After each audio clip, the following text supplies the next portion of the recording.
Hi, I'm Peggy Kelly with the Mighty Santa Paula Times. The day is Thursday. We're on April 7th. And my guest today on Good Morning Santa Paula is Ron Merson, who's a active community member, and he's on the library board. He's been on school board and all sorts of different things. And he's been a very loyal optimist for many years and done a lot for the community, including organizing all the parties. But anyway, so good morning, Ron. How are you doing? I'm doing fine, Peggy. How are you doing? Good, good. You're kind of semi-retired now, aren't you? Yes, I am. Yeah, I think it's about almost 5 years now. Well, 4 years. 4 years I've been retired, and but I still am. It gives me more time to work in the community, but also I'm doing some other projects, helping some people out at their workplace and so on. I know it's giving you a lot of time to go out and talk to people too, as far as you kind of got your pulse on the community. Yeah, you get out around, you hear what their concerns are, as I say. People have concerns, and it's fun to talk about them and see what they are. And there's different viewpoints, but you're right. One of them that came up recently, I've heard people, was in the newspaper, but the concerns that are about the chief of police in Santa Paula, and you hear the story, and my problem is I don't know by listening, he said, she said, whatever, and what the real deal is, and I don't. I'm asking, do you know anything, or what have you heard? Well, it's just basically just so everybody that by any conceivable chance has not heard what's going on is the city, a dispatcher who was with the city for 22 years, has filed a lawsuit against the chief of police and also Travis Walker and also the city of Santa Paula.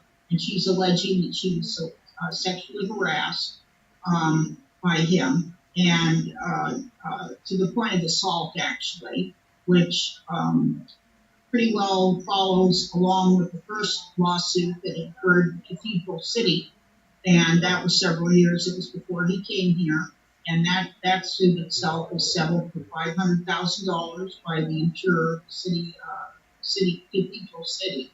And it was controversial when he was hired that this had happened in the past, and nobody was ever charged with anything. There was, I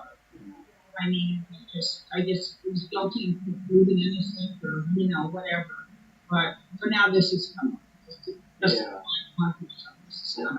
That's kind of a problem when cities will sometime, or an agency or a company will settle without going through the process because, but it's cheaper in the long run. That's less costly in the long run instead of having attorneys battle it out and court time and all that.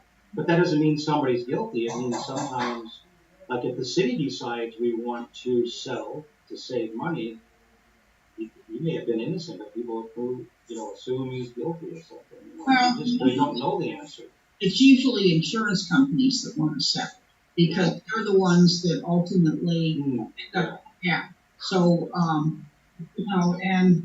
so usually that's who really calls the shots on settlements. I know years ago there was a case where somebody had sued the Santa Paula PD, and there was a lot of dissension because of the fact that the insurance company settled with the person for $250,000, and at that time there was objections by the police department because they said that they shouldn't have settled at all, but it was the insurance company that did say, well, we're going to just stop. We don't want to go any farther. It's going to cost too much money to continue to fight it, and that was that. So the insurance companies usually are the ones that go in and settle. So that's what the case was.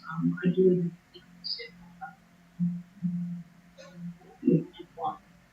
but he's still on the job, and there has also been some calls for him being put on administrative leave since this is public. And he has filed a lawsuit, so it has been filed, and the city's been served, and the police chief has been served, and they've had a closed session. The council is in a very precarious position, only to the extent they have to be very careful what they say. They have to be very careful what they can't say anything about it. I mean, as soon as the word lawsuit is said, things get iffy. And as soon as a lawsuit is really filed, that really puts the brakes on a lot of comment or anything. I mean, it's just like it's fun. Everybody has to zip up at that point. So Yeah, it's I mean, just the accused person has their rights also. So. well, yes, they do. I mean, the victim or alleged victim has their rights also. So, I mean, everybody's got their rights, and she has taken a leave of absence, and he has stayed on. At this point in time, it's just an accusation and a lawsuit. That doesn't mean it's not true. That doesn't mean it's true. But we're just in limbo on it at this point in time.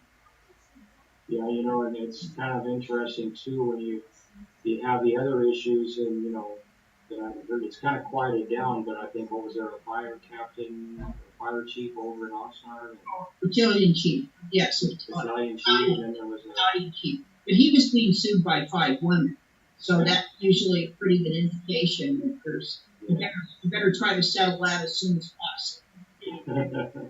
and then you have the Ventura County Chief Executive Officer, which Mike Powers. Mike Powers, there's that, and then there's an article in the paper complaining about their appointment. So, Yeah. oh boy. Yeah. Our having some troubles lately. Yeah, well, Mike Powers, and he'd been with the county for 30 years, and he was charged with harassment and also discrimination and retaliation. So, it just, as far as the complaint goes, a lawsuit, I haven't checked in the last few days, but a lawsuit had not been filed with Michael Powers in the county. Now, of course, that only came about to become public knowledge because the Acorn newspaper was able to get their hands on the investigators' reports in the county. So I can only tip my hat to them for that, that they were able to get that and publish that. So that's how that was even uncovered. So they had put Mike Powers on leave as soon as they got the investigation back, because the investigation reportedly showed that there was wrongdoing.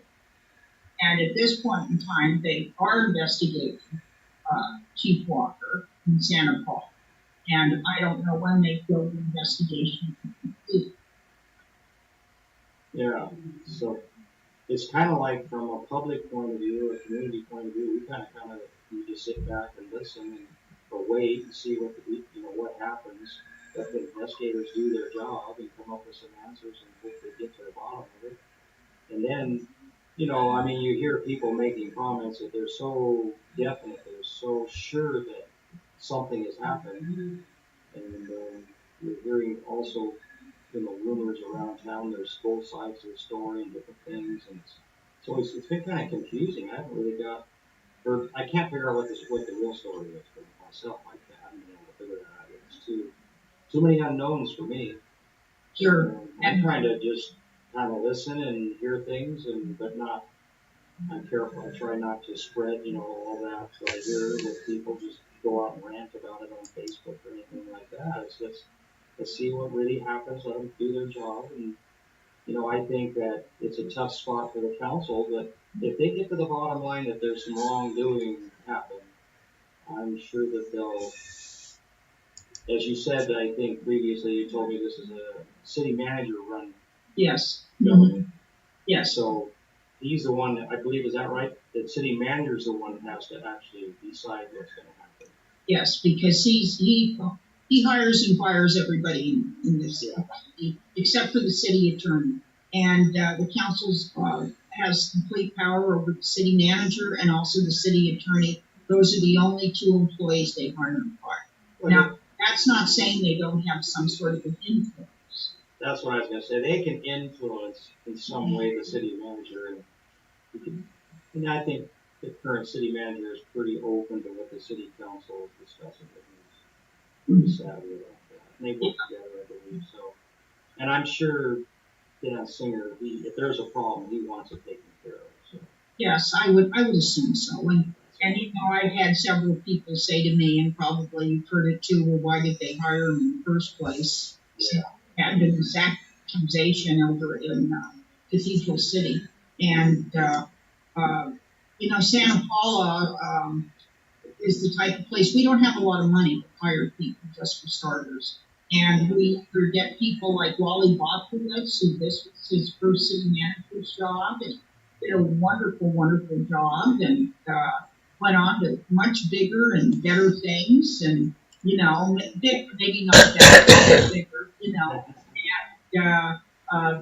then he did an about face now and is again working in a smaller area. But and we get people too that maybe have had a problem on a job or have to start over a little bit. Now that doesn't mean they're completely disgraced or anything like that. Keith Walker hadn't been fired from his last job. That which everything's PR, but but it is something. And people either take the jobs here because they really want to move up the ladder, and this offers them an opportunity, and it also works for people that maybe have had something happen in their career and they want to move up the ladder again.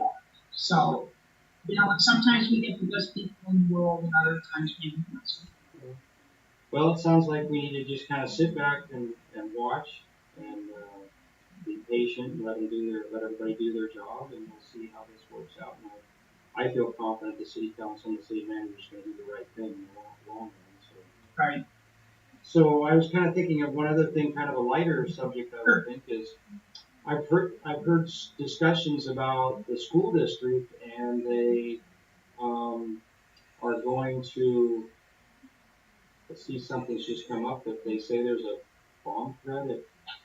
Well, they had one yesterday at Fillmore High School. Oh, there was a bomb threat. There was a bomb threat at Fillmore High School yesterday? They actually evacuated Fillmore High School yesterday. I don't know if they're having another one now, but I know that they had the bomb threat. Oh, yeah, that's scary. Yeah, it was scary, and it was scary because of the fact they did just completely evacuate the school. I mean, that's pretty radical. And if people wanted to come and pick up their children, they were allowed to pick up their children. And the people that waited, I think they were able to complete their last class. So it's not like fun like it used to be. I'm sure that stresses the kids out too. Yeah, of course. Yeah. Well, I was just getting ready to say, I've heard there's some discussion going on in Santa Paula.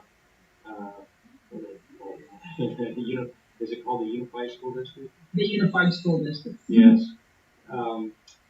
About, I guess they're thinking about adjusting the number of students at some of the schools and so on. And there's talk about Isabel School. I mean, I think the first thing Isabel is it's got some older facilities, and they're trying to discuss: do they rebuild, repair the old one, remodel it, or they build a new one? Well, I know one step they're definitely looking at is going K-6. So right off the bat, that would take sixth graders out of the equation at Isabel School. And they usually average about 300 sixth graders a year. Part of that isn't only the facilities, a lot of it has to do with maturity levels and how confident students are. When you're a sixth grader, still pretty young.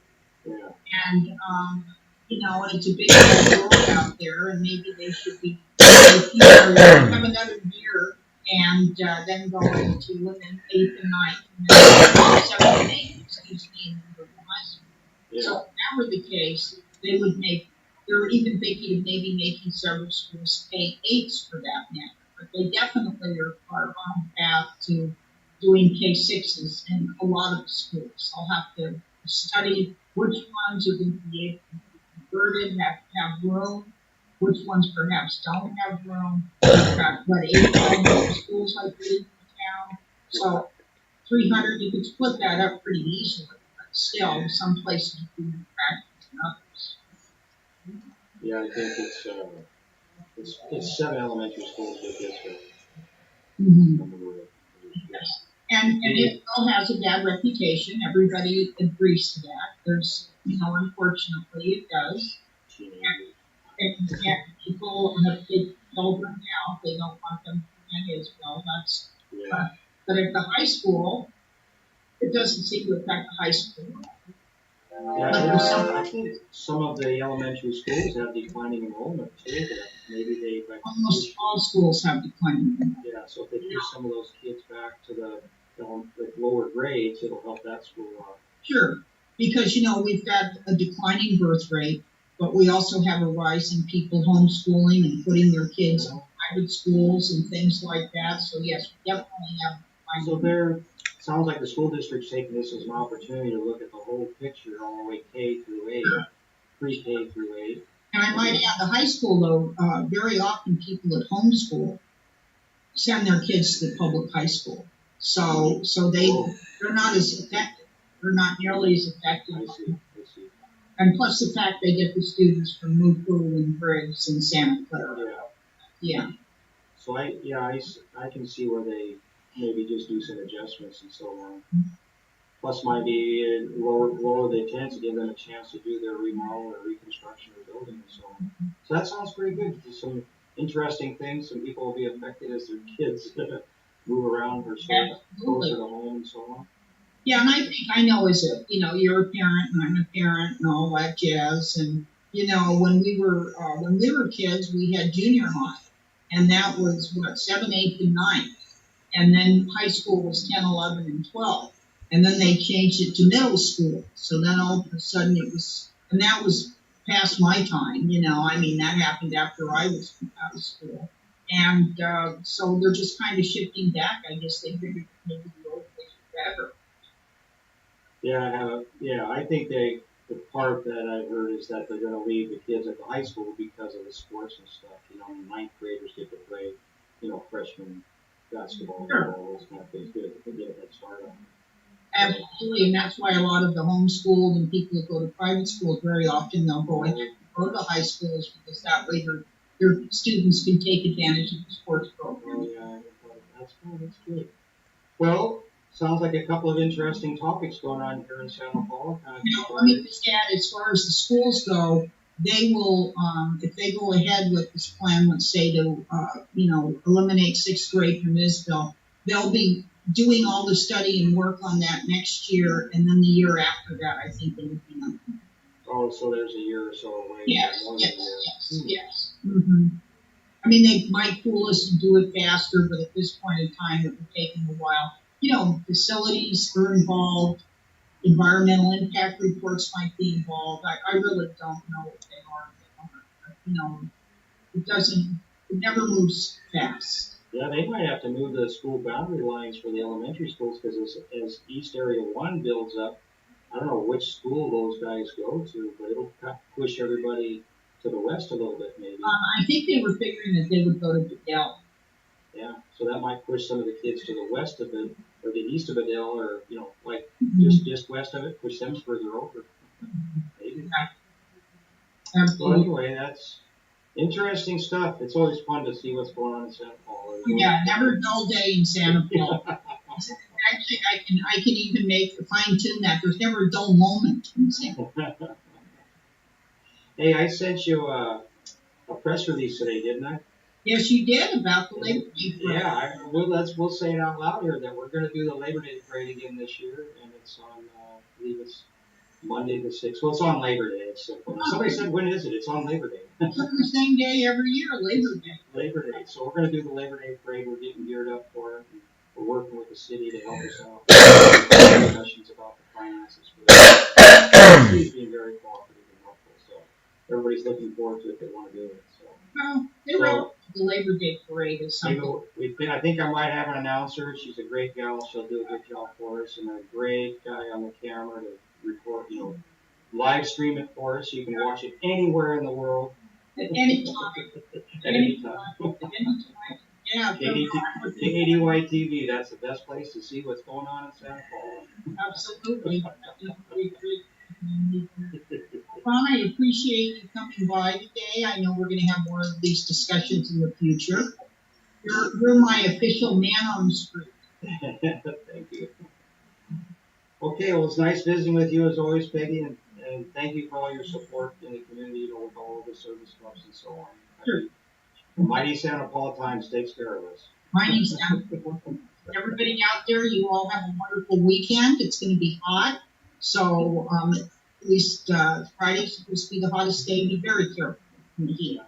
Take it easy, yeah, and hydrate and do all those fun things. If you'd like to watch this, it'll be on cable channel 10 and also kadytv.com. And you can watch it on YouTube. And if you watch on YouTube, be sure to hit the subscribe button, and that is free, and it helps us bring more podcasts. Anyway, everybody have a wonderful weekend. I'm Peggy Kelly, 90 Santa Paula Times, and our guest today was Ron Merson, and we always enjoy visiting. Thank you so much. Bye. See you.